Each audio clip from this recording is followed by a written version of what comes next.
The stars were quiet, but the void was not. A sea of alien warships stretched across the black horizon, their hulls jagged and layered with dark, chitinous plating that glimmered faintly against the pale light of Kepler 442b. The Zeroth Dominion had arrived in force. Hundreds of war cruisers, support carriers, and drone hives arrayed in perfect, predatory formation. Their presence turned the orbit into a net of metal teeth, each vessel poised to descend. At the center of this expanse, alone and dwarfed by the Armada, floated the Terran Alliance dreadnought TSV Resolute. It was not the largest ship humanity had built, nor the most advanced, but it was the only one standing between the Zeroth and the planet below. To the untrained eye, it appeared hopelessly outmatched. To those aboard, it was exactly where it needed to be. Captain Elias Cade stood at the viewport, hands clasped behind his back. His reflection stared back at him. Dark uniform, sharp shoulders, eyes steady. 38 years old, scars along his left temple from a war fought 3 colonies ago, and a patience that had been hardened in too many negotiations. He did not fidget. He did not pace. He waited. "Transmission from the Zeroth flagship, sir," said Lieutenant Merrick from the comm station. "They're opening the channel." Cade gave a slow nod. On screen, the main display came alive with a wash of crimson light. A towering figure appeared, scaled, armored, with an angular crest running from its skull to its shoulders. High Overlord Zarko there filled the frame, his mandibles shifting in something that was neither smile nor snarl. His voice was a low, grinding resonance, the kind that made metal hum. "Human envoy," Zarko rumbled. "You have sent warnings. We have heard them. We have chosen to disregard them." Cade let the silence stretch. Every second without response was measured pressure, a psychological tool.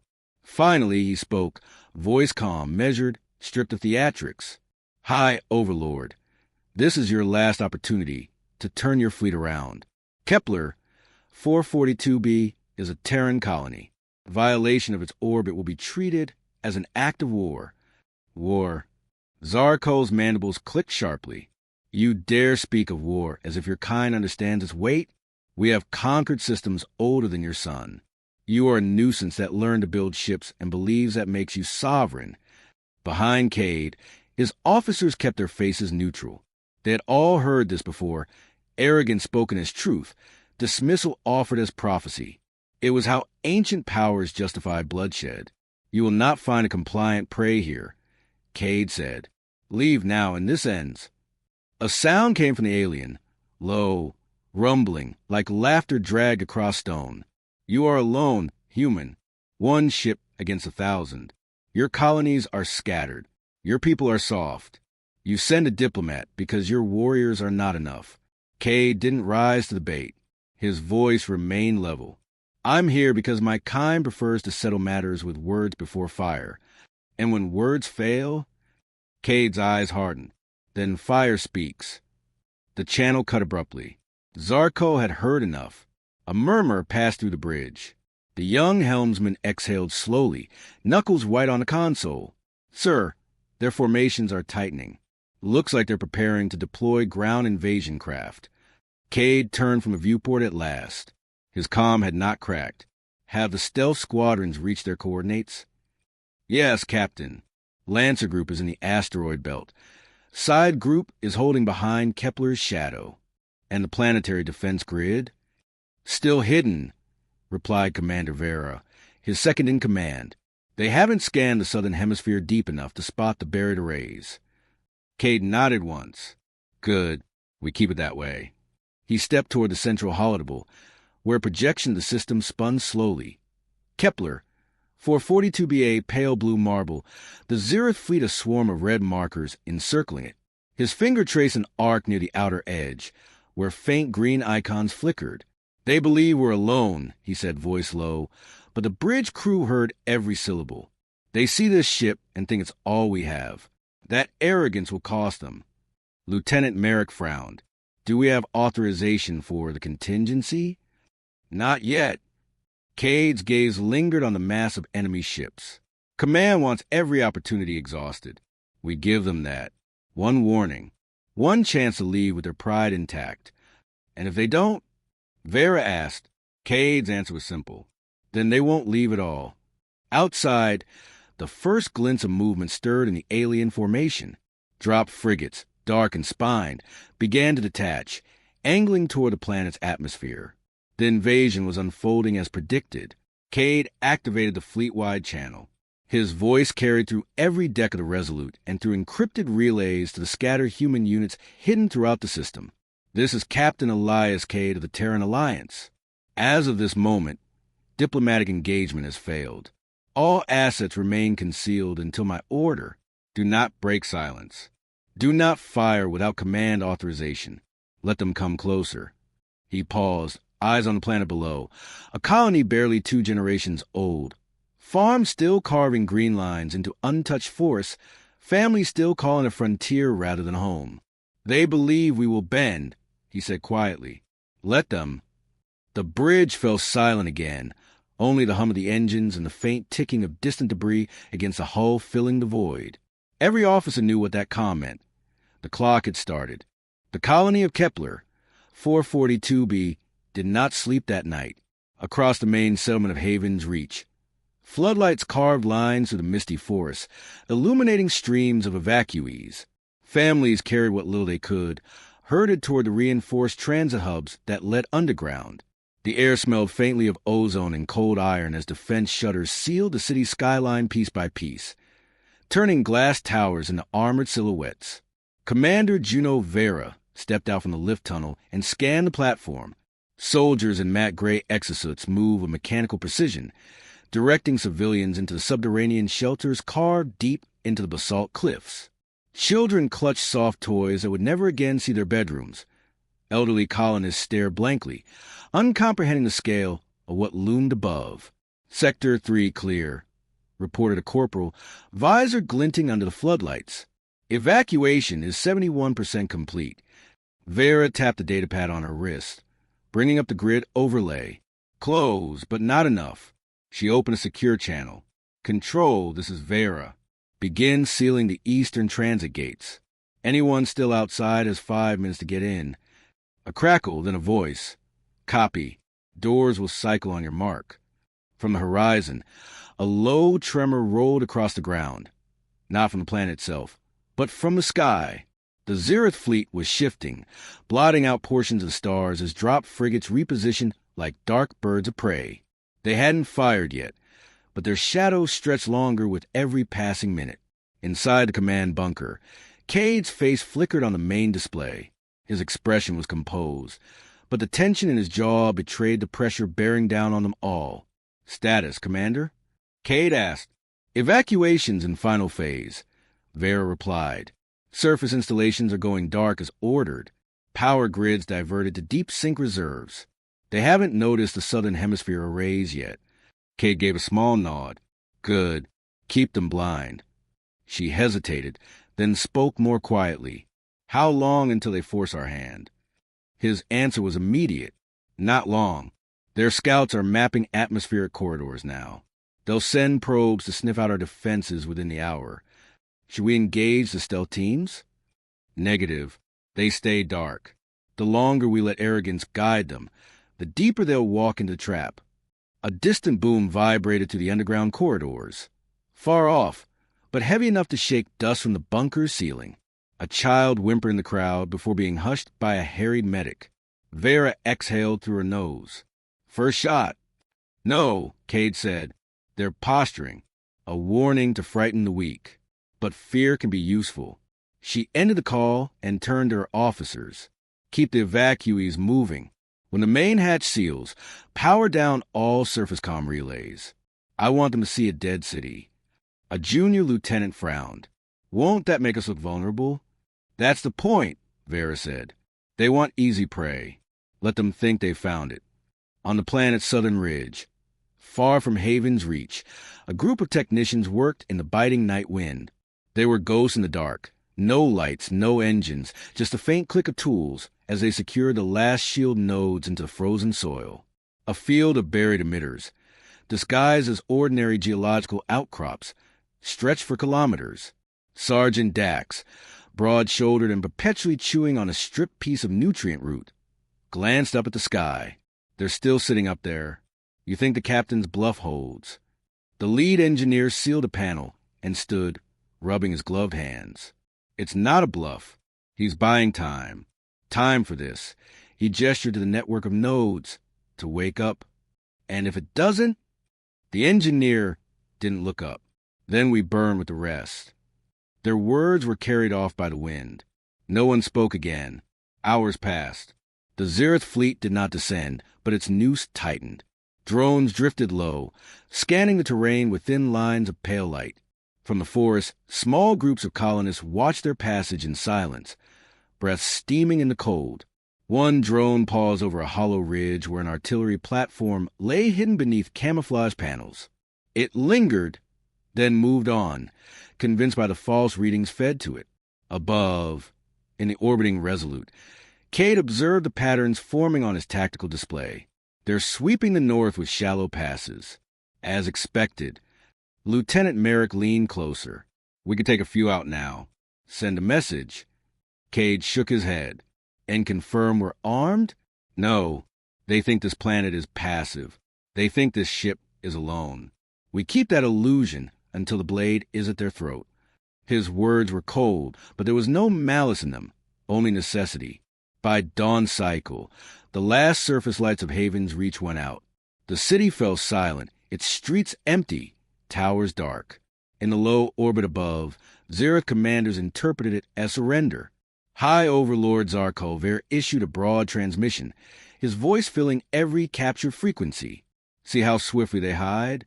This is the strength of mankind, a flicker in the dark, hoping to escape the fire. Cade listened to the broadcast without expression. The crew around him exchanged glances. Some clenched fists, others smirked at the alien's arrogance. He cut the audio midway and addressed his officers. Arrogance blinds him. That's our window. Commander Vera's voice returned over comms. Civilian evacuation complete. We're sealed and silent. Good. Begin Phase 2, Cade ordered. Lock down the decoy grids. When their probes report weakness, they'll commit everything. And when they do, Vera asked, Cade's gaze hardened. Then the real fight begins. That night, the forests of Kepler whispered with restless wind. The stars above were veiled by the outlines of ships. Too many to count, each one a predator waiting to strike. But beneath the soil, beneath the frozen ridges and silent valleys, humanity's defense lay patient, coiled like a spring. The warning had been given. The invasion would come. And when it did, every shadow on Kepler would turn into a blade. Dawn over Kepler, 442b was a cold, pale wash of light. From orbit, the planet appeared serene, blue oceans wrapped in thin bands of mist, emerald forests stitched along the continents. But serenity meant nothing in war. It was a mask stretched thin over a blade. The Zereth Dominion began its assault with precision. Frigates broke formation, their spine hulls cutting through the upper atmosphere like dark spears. Escort drones fanned out, scattering jamming pulses to disrupt any surface communications. Behind them, heavier cruisers held their position, engines humming with restrained energy, their weapons armed but not yet unleashed. On the TSV Resolute, Captain Elias Cade stood at the tactical holodeck, fingers resting on the console. Green icons, hidden human units, waited in the shadows of Kepler's southern hemisphere. Red markers, Zereth detachments, moved like a tightening net. They're committing their first wave, Lieutenant Merrick said, his tone tight. Scouting run or soft entry? Both, Cade replied. They want to map the ground, disrupt defenses, and land their troops before we can organize. Commander Vera's voice crackled through the secured channel. Our arrays remain hidden. Civilians are contained. What's your order, Captain? Cade's gaze traced the enemy vectors. Hold fire. Let them descend further. Sir, Merrick said cautiously, every minute we wait, they gain ground. And every minute they believe we're weak, they step closer to our jaws, Cade countered. Patience wins wars. The first Zereth frigate pierced the atmosphere over Haven's Reach. Its hull shimmered against the friction, shedding streaks of molten residue as it descended. To the alien pilots, the darkened city below looked abandoned, no defense turrets, No resistance. They scattered their drop pods like seeds, each one carrying shock troops bred for planetary subjugation. Inside the command bunker, Commander Vera watched the feed from buried sensors. The aliens move with overconfidence, their units spreading too thin, too fast. "They think it's theirs already," muttered Sergeant Dax beside her. "Good," Vera replied. Overconfidence leave them exposed. In orbit, Cade finally broke the silence.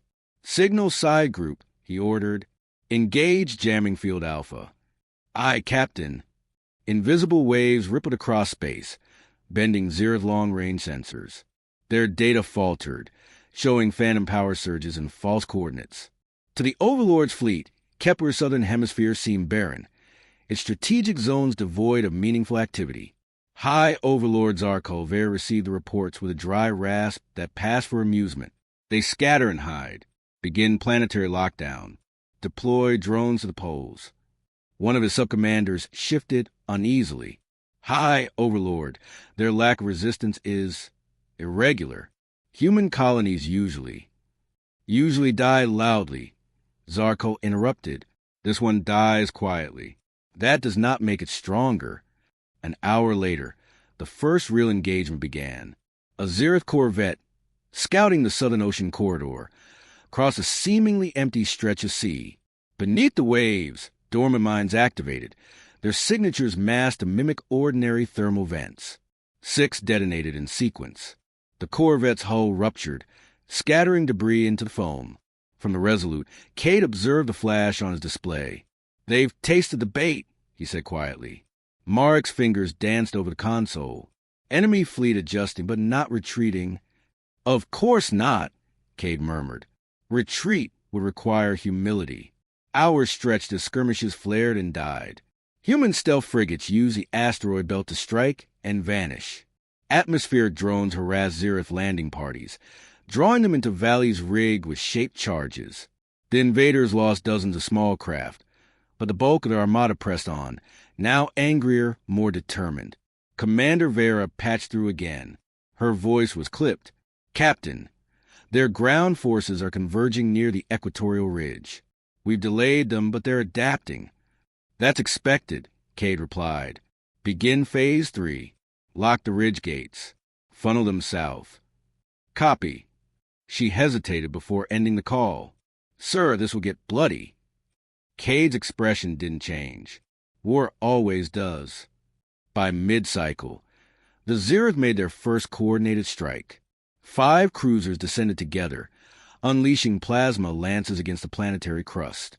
Forests ignited. Coastal outposts melted into slag. Civilians deep below heard the echoes like distant thunder, but the shelters held. On the bridge, tension rippled as the impacts registered. "Direct hits on unoccupied zones," Merrick reported. "They're probing, not committing." "They want to rattle us," Cade said. "Transmit this." The comm channel opened to the flagship. Zarko's image returned, mandibles tense.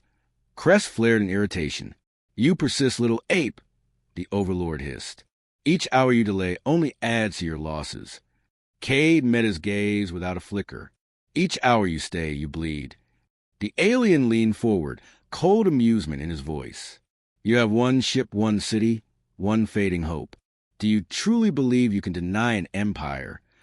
"I don't need to deny an empire," Cade said. "I only need to make it remember what we are." He ended the transmission. That night, the first major clash ignited in the southern hemisphere. Zereth ground troops advanced into what they believed was an abandoned geothermal field. The terrain shimmered faintly, the ground too symmetrical in its silence. When the first platoon crossed the midpoint, the earth erupted. Concealed rail batteries rose from the frost, spitting tungsten slugs that tore through alien walkers. Energy nets snapped awake, lancing through the fog with brilliant arcs. From orbit, Cade watched the kill zone light up. His officers exchanged grim nods as Zereth icons winked out one by one. "They'll call it cowardice," Merrick said softly. "Let them," Cade replied. "History calls it survival." High Overlord Zarko slammed a clawed fist onto his command dais as the reports flooded in. "Sabotage! Mines! Hidden artillery. They feign weakness, but their claws are in every shadow. A subordinate shifted uneasily. Shall we pull back and reform, High Overlord? No, Zarko snarled. We crush them. Double the assault wings. I want that planet stripped to its stone. Cade stood alone at the viewport, the reflection of the burning ridges glinting in his eyes. His crew worked silently behind him, efficient, disciplined. They had held the line for one day. One day was enough. Each hour carved into the enemy's pride like a blade. He whispered to himself, unheard by the bridge crew, "You were warned." The third night of the siege settled over Kepler. 442b like a cold sheet of glass. Fires burned on distant ridges, their glow staining the horizon with a dull red haze. The Zereth fleet had tightened its orbit into a steel ring. Dropships descended in endless intervals, while the planet's communication channels lay buried beneath layers of interference. Inside the TSV Resolute, Captain Elias Cade studied the battlefield from a darkened holodeble. Each red marker that pulsed across the display represented a position the Zereth had claimed briefly. Each fading icon marked where they had bled. The map was messy, but it was not chaos. It was shaping exactly as he intended. Lieutenant Merrick broke the quiet. Enemy command has paused their advance in the southern corridor. Recon shows them redeploying heavier armor there. Cade didn't look up, because they believe that's our spine. They're throwing too much into it. They'll crush the valley if they keep pushing. That valley is empty, Cade said evenly. It's meant to be crushed. High Overlord Zarko Ver stalked his flagship's command deck, his crest bristling as reports scrolled across the air screens. His forces had lost more in 2 days in entire campaigns against older, wealthier empires. His sub-commanders whispered about the humans, not their strength, but their inconvenience. They refused to fight as expected. No grand fleets, no towering walls, just shadows, strikes, and vanishing lines. They poison the ground. Zarko spat. Each strike bleeds us, but they never meet us. One of his advisors, young by their species standard, inclined his head. High Overlord, perhaps Parley could. Silence, Zarko snapped. They had their chance to bow. Now they crawl. I will tear the truth from their envoy myself. Cade expected the summons. The message came as a curt transmission. Request Parley. Flagship sanction. One representative only. On the bridge, the officers exchanged wary glances. Sir, that's an obvious trap, Merrick said.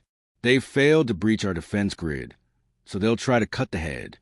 Cade straightened his collar, gaze never leaving the display, which is why I'll go. Vera's voice rose from the comm array. Captain, with respect, you're too valuable.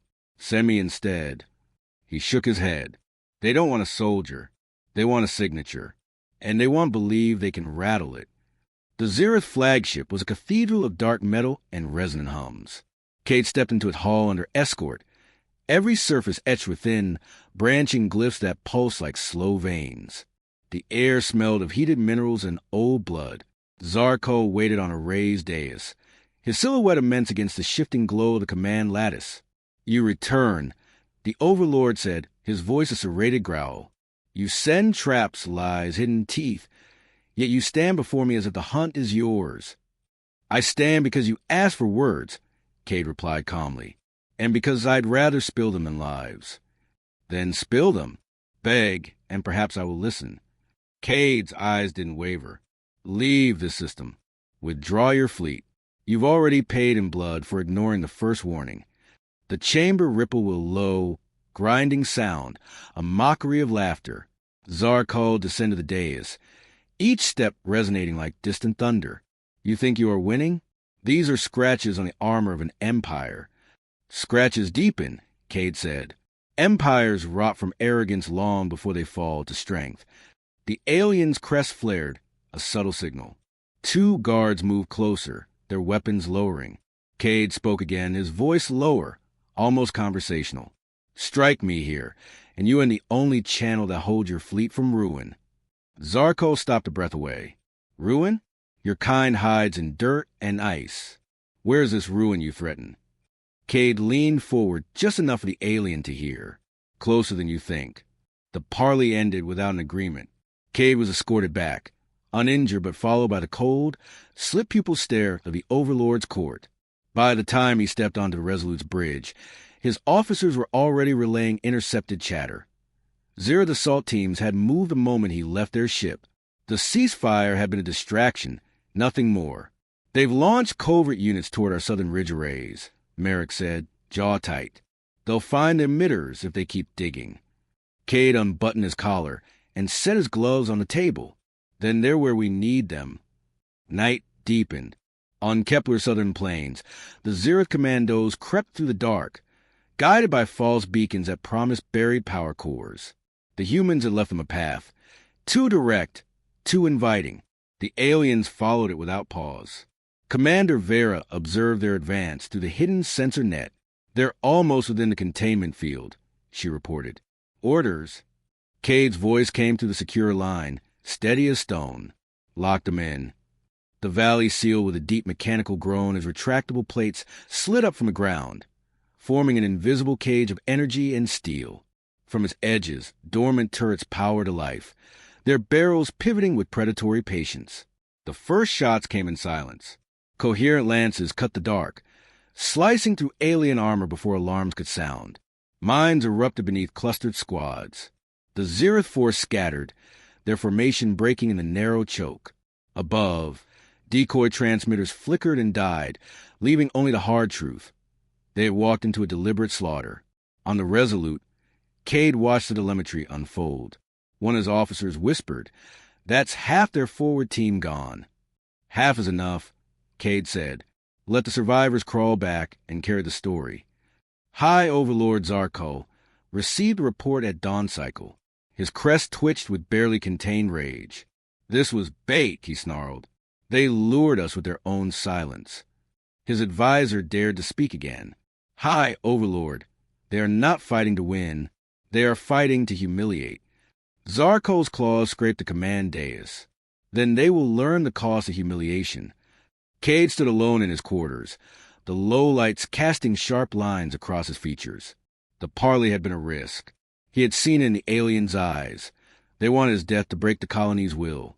Instead, he had walked out, left them with nothing but a trail of their own dead. He keyed the encrypted recorder. Log entry, Day 3. The Dominion has overcommit to the Southern Front. Casualties rising on their side. Project Nightfall will be ready within 2 cycles. Until then, we bleed them in the dark. He paused, fingers resting on the console. They believe strength is shown by how loud one strikes. They haven't yet learned the power of what stays silent. The sky over Kepler. 442b turned the color of burnt copper as the fourth dawn broke.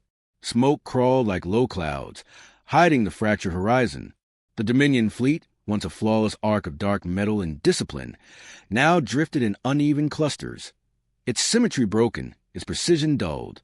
On the bridge of the TSV Resolute, Captain Elias Cade stared at the data streaming across the holodable. Enemy movements had slowed to cautious probes. Their communication channels were erratic, carrying half-coded signals and urgent redeployments. He could almost hear the strain in their silence. Commander Vera entered, a datapad in hand. Southern Ridge cleared. The survivors we left went limping home. Cade's gaze didn't shift from the projection. And did they howl when they crawled?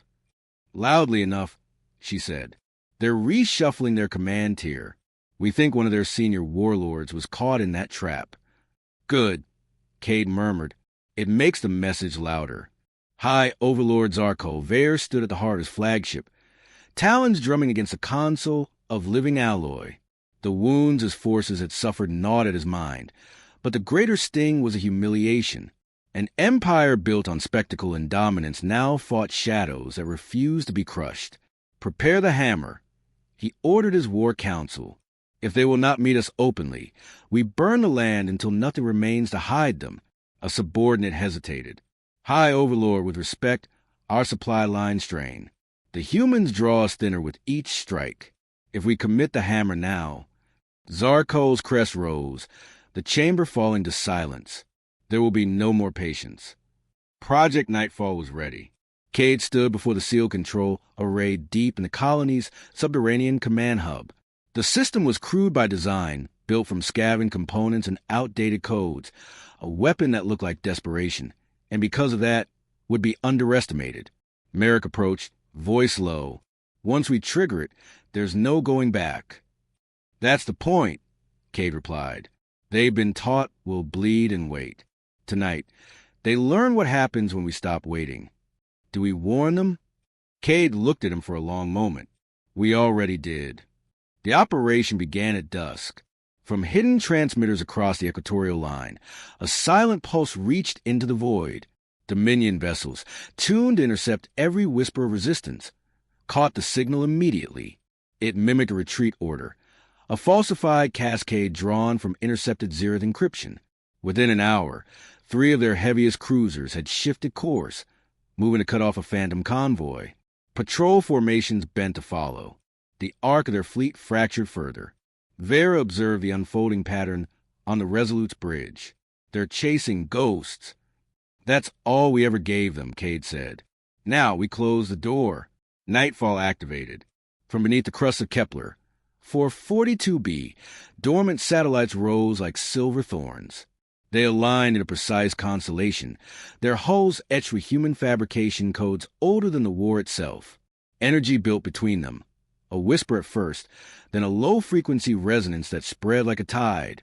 Above, the Dominion fleet shuddered. One by one, their shields guttered and collapsed, not with a flash but with drawn-out, bone-deep dimming. Engines stuttered. Communication relays choked on static. Entire formations turned into silhouettes against the starlight, their power cores muffled by a blanket they could not see. On the flagship, alarm screamed. Zarko spun toward his engineers. What is this? Speak. A suppression grid. High Overlord. It's targeting our resonance drives. Counter it. We cannot. Its frequency is not ours. The humans did not attack immediately. They let the Dominion thrash in the dark, their massive warships slowly drifting as auxiliary power fought to reignite. Panic eroded discipline. Orders conflicted. Across the colony, scattered human cells struck surgically, hitting supply nodes, cutting escape vectors, disabling landing zones. Every strike was sharp, then gone. Vera stepped closer, to Cade as fresh reports flooded in.